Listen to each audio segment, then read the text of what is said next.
सोच्याग अंधारी पुत्र पौत्र विहीना तथा बंधुभि पितृभिर्भ्रातृभिश्च कृतं कार्यं दुष्करं पांडवे जय प्राप्तं राज्यस्य मसपत्नं पुनस्तैः। अश्वस्थामा अपने महान अस्त्रों का प्रयोग करके उत्तरा का गर्भ गिराने की चेष्टा कर रहा है। व्यास और भगवान कृष्ण परस्पर उसे सापों से अभिशप्त कर दिया है, तभी से हमें विजय की आशा अब नहीं रही। कष्टम युद्धे दशरथ से सासुता में त्रयोस्माकं पांडवानांच सप्तो द्यूना विंशति राहताक्षौणीनाम तस्मिन् संग्रामे भैरवे क्षत्रियाणाम। कितने कष्ट की बात है, मैंने सुना है भयंकर युद्ध में केवल 10 व्यक्ति बचे हैं, मेरे पक्ष के 3 और कृपाचार्य अश्वस्थामा कृतवर्मा, और पांडव पक्ष के 7 कृष्ण सात्यकी और 5 पांडव। क्षत्रियों के भीषण संग्राम में 18 अक्षौहिणी सेनाएं नष्ट हो गईं। तमस्तुति विस्तीर्ण मोहया विशतीव माम संज्ञाम नोपलभे सूत मनो विह्वलितीव में। ये सुनकर मेरे आंखों के सामने एक अंधकार आ गया है, मेरी चेतना जा रही है, मेरा मन बेहवल हो रहा है। सौतिरुवाचो इत्युक्त्वा धृतराष्ट्रोत विलप्य बहुदुखिता। धृतराष्ट्र इस तरह कह करके रो रहे थे तो मूर्छित हो गए, तो संजय उनको आश्रय देते हुए एक वचन बोले। धृतराष्ट्र उवाचो संजय एवं गते प्राणाम त्यक्तुम इच्छामि माचिरम स्तोकम जपिन पश्यामि फलम जीवित धारणे। बड़ा भारी अध्याय। धृतराष्ट्र ने कहा, संजय युद्ध का यह परिणाम निकलने पर अब मैं अविलंब अपने प्राणों को छोड़ दूंगा।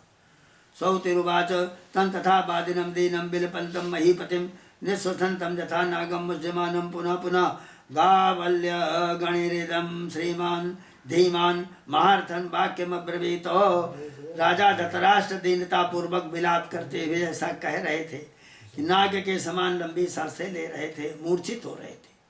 तो संजय बोले, श्रुतवान शिवै राजन महोत्साहान महाबलान द्वैपायन सेवतो नारदस्य च धीमता। आपने परम ज्ञानी देवर्षि नारद और व्यास के मुख से महान उत्साह से युक्त पराक्रमी नृपतियों का चरित्र श्रवण किया है। महत्सु राजवंशे सुगुणे समुदिते शुचो जातान दिव्याश्च विदुषाः शक्र प्रतिम तेजसाः धर्मेण पृथिवीं जित्वा यज्ञे दृष्ट्वा प्रदक्षिणे अस्मिन् लोके जसा प्रापे तथा कालवसंगतान् सैत्म्यं महारथं वीरं संजयं जयतांबरं सुहोत्रं रन्ति देवं चैकाक्षीवन्तमथोक्षितं बाल्यकं दमनं चैदं सरजाति मजितं बलं विश्वामित्रो ममित्रघ्नमम्बरीशं महाबलं मरुत्तं मनुवीक्ष्वाकुं भरतमेव च रामं दशरथिं नैव द्वादुबिन्दुं भगीरथं कृतवीर्यं महाभागं तथैव जनमेजयं जजातिं शुभकर्माणं देवैर्यो जाचिता स्वयं चैत्ययूपाङ्किता भूमिर्जस्तेजं सा बनाकरा इतराज्ञां चतुर्विंशन् नारदेन सुरर्षिणा पुत्रशोकाभितप्तादे पुरा इत्यादि कीर्तितम्।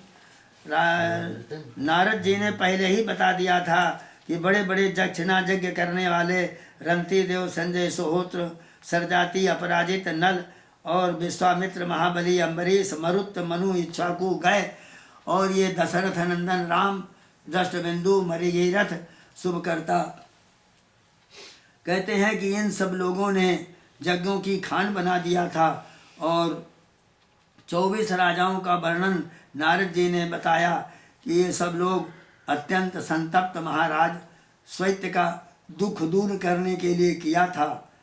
ये भी सबके सम बलवान राजा महारथी महात्मा पुरु कुरुर जदु सोरो विश्व गस्सो महाद्युति अणुहो जुवनाश्वस्य ककुत्सो विस्मे विक्रमे रघु विजयो बीति होत्रोंगो भवासेतो बृहद गुरु उसी नरा सतरथा कंको दुर्हितो द्रुमा नंभो दुबा परो बेना सगरा संकृतिर्नमी अयेया परसु पुंडा शंभुर्देवा वृद्धो नगो देवा हुया सुप्रतिमा सुप्रतीको बृहद्रथा महोत्साहो विनीतात्मा सुकृतिर् नैषदो नलः सत्यव्रता शांत भया सुमित्रा सुबला प्रभु जानु जौवो नरणोर का प्रिय भृत्या सुचिव्रता बलबंधुर्निरामर्दः केतु श्रृंगो बृहद बलाः दष्ट केतु बृहद केतु दीप्त केतु निरामया अवीक्षेत चपलो धूर्ता कृतबंधु दृढ़े सुधि महापुराण संभाव्या प्रत्यंगा परहासुति एते चाने च राजाना सत्सूते सहस्रशः सूयन्ते शतशश्चान्ये संख्याताश्चैव पद्मसा हित्वा सुविपुलान् भोगान् बुद्धिमन्तो महाबला राजानो निधनं प्राप्तास्तो पुत्रा इव प्रभो। कहते पिछले युग में बहुत से राजा इसी तरह से चले गए, तुम्हारे पुत्र भी उसी तरह मोक्ष वैभव छोड़ करके चले गए, आप क्यों शोक कर रहे हैं। जैसाम दिव्यानि कर्माणि विक्रमस्त्याग एव च महात्मंगपि चास्तिक्यम सत्यम शौचम दयार्जमम विद्वद्भिः कथ्यते लोके पुराणे कवि सत्यमयि सर्वार्थे गुण संपन्नास्ते चापि निधनंगताः। जिनके दिव्य कर्म पराक्रम त्याग महात्म आस्तिकता थी, सत्य था, पवित्रता थी, दया थी, सरलता थी, सद्गुण जिनमें थे, ऐसे प्राचीन ग्रंथों में भी ये वर्णन है। वे सारे संपत्ति और सर्वगुणों से संपन्न महापुरुष भी मृत्यु को प्राप्त हुए। तव पुत्रा दुरात्माना प्रतप्ता शैव मन्नुना लुब्धा दुर्वृत्त भूजिष्ठा न तुमरसी। इसलिए तुम पुत्रों की तरफ शोक मत करो। श्रुतवान समेधावी बुद्धिमान प्राज्ञ सम्मता जैसाम शास्त्रानुगा बुद्धि न ते मुष्यन्ति भारतो। आप बुद्धिमान हैं, भरत वंश शिरोमणे, जिनकी बुद्धि शास्त्र के अनुसार सोचती है, वे कभी शोक मोह नहीं करते। निग्रह अनुग्रहो चापे विदितो तेन राधिपो नात्यंतमेवानुवृत्ति कर जाते पुत्र रक्षणे। आपने पांडवों के साथ निर्दयता, अपने पुत्रों के प्रति पक्षपात का बर्ताव किया, इसी का फल है जो आज आप रो रहे हैं। भवितव्यम तथा तच्चे नानुशोचन्तुमर्हसि दैवं प्रज्ञा विशेषेण को निवर्तितुमर्हति। होनहार ऐसा ही था, इसके लिए आपको शोक नहीं करना चाहिए। सृष्टि में ऐसा कौन पुरुष है जो अपनी बुद्धि की विशेषता से होनहार को मिटा दे। विधातृ विहितं मार्गम न कश्चित् अतिवर्तते कालमूल वेदम सर्वम भावा भावो सुखा सुखे। अपने कर्मों का फल अवश्य ही भोगना पड़ता है, ये विधाता का विधान है, इसको कोई टाल नहीं सकता। जन्म और मृत्यु, सुख और दुख, इनका मूल कारण काल है। कालः सृजति भूतानि कालः संहरते प्रजा संहरन्तं प्रजाः कालम कालः समयते पुनः। काल ही प्राणियों की सृष्टि करता है और काल ही समस्त प्रजा का संहार करता है, और प्रजा का संहार करने वाले उस काल को महाकाल स्वरूप परमात्मा ही शांत कर सकते हैं और दूसरा कोई नहीं। कालः सुप्तेषु जागृति कालो हि दुरतिक्रमा कालः सर्वेषु भूतेषु चरत्यवे धृतः समः अतीता नागता भावा जे च वर्तन्ते साम्प्रतं तान् काल निर्मितान् बुद्ध्वा न संज्ञां मातुमर्हसि। कहते हैं सब इंद्रियां सुसुप्ति में सो जाती हैं, मनोवृत्तियां लीन हो जाती हैं, तब भी ये काल जागता है। काल की गति का कोई उल्लंघन नहीं कर सकता, वो संपूर्ण प्राणियों में समान रूप से बेरोक टोक अपनी क्रिया करता रहता है। इस सृष्टि में जितने पदार्थ हो चुके हैं और भविष्य में जो होंगे, इन सबों का सब समय वर्तमान है, वे सब काल की रचना है। ऐसा आपको शोक छोड़ देना चाहिए मान करके। सौतिरुवाचे तेवं पुत्र शोकार्ते तत्राष्ट्रं जनेश्वरम् आश्वास्य सुस्तमकरो सूतो गावल्येणस्तदा अत्रोपनिषदं पूर्णां कृष्णद्वैपायनो ब्रवीत् विद्वद्भिः कथ्यते लोके पुराणे कवि सत्यमयि। इस तरह से संजय जी ने सच कह करके पुत्र शोक से व्याकुल नरपति धृतराष्ट्र को समझाया बुझाया। यही वर्णन पुराणों में किया गया है। भारताध्ययनं पूर्णमपि पादमभियतो श्रद्धाधानस्य पूजन्ते सर्वपापान्यशेषतः। महाभारत का अध्ययन अंतःकरण को शुद्ध करने वाला है। जो कोई श्रद्धा के साथ इसके किसी एक श्लोक के एक पाद का भी अध्ययन कर लेता है, सुन लेता है, उसके सब पाप नष्ट हो जाते हैं। देवा देवर्षयो झत्रे तथा ब्रह्मर्षयो मला कीर्तन्ते शुभकर्माणस्तथा यक्षा महोरगाः। इस संसार में शुभ कर्म करने वाले देवता, देवर्षि, निर्मल, ब्रह्मर्षि, यक्ष और महानागों का भी वर्णन किया गया है। भगवान वासुदेव से गच्छन्ते सनातना साहि सत्यमृतम चैव पवित्रम पूर्णमेव च। इस ग्रंथ के मुख्य विषय हैं सनातन परब्रह्म स्वरूप वासुदेव भगवान कृष्ण। उन्हीं का इसमें संकीर्तन किया गया है। वे ही सत्य हैं, ऋत हैं, पवित्र हैं और पुण्य हैं। शाश्वतम ब्रह्म परमं ध्रुवं ज्योति सनातनम जस्य दिव्यानि कर्माणि कथयन्ति मनीषिणः। वे ही शाश्वत पर ब्रह्म हैं और वही अविनाशी सनातन ज्योति हैं, मनीषी हैं, और उन्हीं की दिव्य लीलाओं का इस पुराण में कीर्तन किया गया है। असच्च सत सच्चैव जस्मात् विश्वं प्रवर्तते संततिश्च प्रवृत्तिश्च जन्म मृत्यु पुनर्भवः। उन्हीं से सत और असत रूपी ये संसार पैदा होता है, उन्हीं से प्रजा पैदा होती है, और कर्तव्य कर्म, जन्म और मृत्यु और पुनर्जन्म उन्हीं से होते। अध्यात्मं श्रूयते यच्च पंचभूत गुणात्मकम अव्यक्तादि परम यच्च सा एव परिगीयते। महाभारत में जीवात्मा का स्वरूप क्या है, सत्व रज तमो गुण, इन गुणों का कार्य क्या है। जो अव्यक्त है, प्रकृति से परे है, मूल कारण वो ब्रह्म परमात्मा क्या है, उसका भली भांति निरूपण किया गया है। जतिवरा मुक्ता ध्यान योग बलान्विता प्रतिबिंब विवादसे पश्यन्त्यात्मन्यवस्थितम्। ध्यान योग की शक्ति से संपन्न जीवन मुक्त सन्यासी दर्पण में प्रतिबिंब के समान अपने हृदय में उस परमात्मा का अनुभव करते हैं।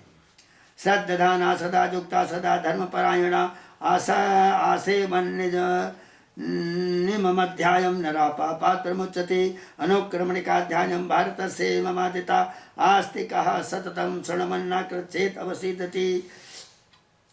मैंने यह आस्तिक